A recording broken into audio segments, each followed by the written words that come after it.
بچوں کو خصوصی ٹائم دیں. اپنے بچوں کو ٹائم دینے سے پہلے اگر آپ کے والدین حیات ہیں تو انہیں خصوصی ٹائم دیں. اور اگر آج اپنے والدین کو اگر آپ ٹائم نہیں دیتے وہ کل آپ یہ کہتے ہیں کہ آپ کی اولاد بڑھاپے میں آپ کے ساتھ نہیں بیٹھتی تو میرے دوست گندم بو گے تو گندم ہی نکلے گی، کانٹے بو گے تو کانٹے ہی نکلیں گے.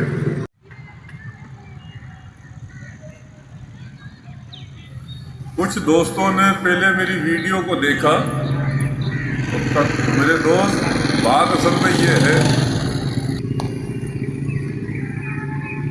ہم نے تو یہ سنا ہے کہ فضائل اعمال کے اندر ایک حدیث ہے کہ حضور اکرم صلی اللہ علیہ وسلم مسجد میں آئے، تشریف لائے تو چند صحابہ کو دیکھا کہ وہ کھل کھلا کے ہنس رہے ہیں اور ہنسی کی وجہ سے ان کے دانت نظر آ رہے ہیں.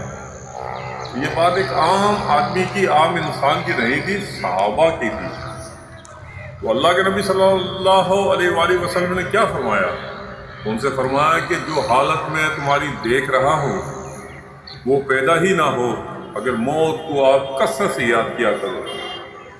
کوئی دن ایسا قبر پر نہیں گزرتا جب وہ یہ آواز نہ دیتی ہو کہ میں بیگانگی کا گھر ہوں، پیڑوں کا گھر ہوں، تنہائی کا گھر ہوں. جب کوئی مومن قبر میں رکھا جاتا ہے تو وہ یہ آواز دیتی ہے کہ تیرا آنا مبارک، اچھا کیا تو آیا. جتنے لوگ میری پشت پہ چلا کرتے تھے ان سب میں مجھے تو پسند تھا.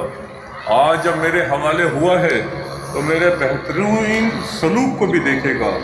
فرماتے ہیں کہ قبر اس پہ اتنی وسیع ہو جاتی ہے کہ یہ فرماتے ہیں کہ اللہ کا پیچھے معاف فرمائے کہ ایک طرف جہاں تک مردے کی نظر جائے، اس کے بعد ایک جنت کی کھڑکی اس میں سے کھول دی جاتی ہے جہاں سے اس کی ہوائیں اور آتی رہتی ہے. اس کے بعد فرماتے ہیں کہ جب کوئی بد کردار قبر میں رکھا جاتا ہے تو قبر کہتی ہے تیرا آنا نامبارک، برا کیا جو تو آیا. جتنے لوگ میری پشت پہ چلا کرتے تھے ان سب میں مجھے تو برا لگا کرتا تھا. آج جب میرے حوالے ہوا ہے تو میرے بہترین سلوک کو بھی دیکھے گا. فرمایا کہ حضور اکرم صلی اللہ علیہ وسلم فرمایا کہ صحابہ نے کو بتایا گیا کہ انگلیوں میں انگلیاں ڈال کے بتایا کہ قبر اس کو اس طرح دباتی ہے کہ دائیں پسلی بائیں میں، بائیں پسلی دائیں میں گھس جاتی ہے اور اس پر ایک استہ مسلط کر دیا جاتا ہے. وہ کہتا ہے کہ تجھے فجر کی نماز ضائع کرنے کی وجہ سے میں تجھے فجر کی نماز کے وقت تک تجھے ڈسوں گا. اسی طریقے سے ظہر کی نماز، عصر کی نماز، مغرب کی نماز کو غرب کے عشاء کی نماز کے ساتھ تو قیامت تک اس کو ڈستا چلا جائے گا.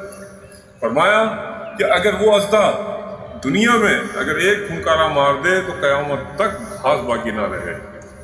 تو یہ حدیث اللہ کا میں پیشی معاف فرمائے جس کا مفہوم ہے جو میں نے بیان کی، وہ صرف آپ کو اس لیے سنائی کہ میرے دوست دنیا کی غفلت میں نہ پڑ، آخرت کو یاد رکھ. کسی پر انگلی اٹھانے سے پہلے کیوں انگلی جب انسان کسی پر کرتا ہے تو اس کو یہ سوچ لینا چاہیے کہ 3 انگلیاں میری طرف ہے. کوئی بات بری لگے تو معذرت خواہ ہوں، اور اپنے ارد گرد کے دوستوں کا خیال رکھیں اور اپنے پیاروں کا خیال رکھیں. پھر دوبارہ آپ کو ایک نصیحت کروں گا جو میں نے پہلی ویڈیو میں بھی کی تھی، اپنے بچوں کو خصوصی ٹائم دیں. اپنے بچوں کو ٹائم دینے سے پہلے اگر آپ کے والدین حیات ہیں تو انہیں خصوصی ٹائم دیں. اور اگر آج اپنے والدین کو اگر آپ ٹائم نہیں دیتے وہ کل آپ یہ کہتے ہیں کہ آپ کی اولاد بڑھاپے میں آپ کے ساتھ نہیں بیٹھتی تو میرے دوست گندم بو گے تو گندم ہی نکلے گی، کانٹے بو گے تو کانٹے ہی نکلیں گے. کانٹوں کے اندر گلاب نہیں آتے. السلام علیکم.